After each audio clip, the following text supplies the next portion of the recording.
In this video, you will be learning how to delete a deal. If you've decided to delete a deal altogether, you can do so by clicking Options on your toolbar from the Guest window, then clicking Delete Guest and Payments. You must confirm your selection. Your deal has now been removed from LightYear.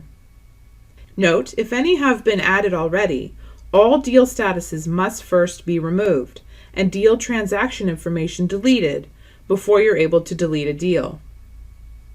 Uncheck all deal status boxes, confirming your selections.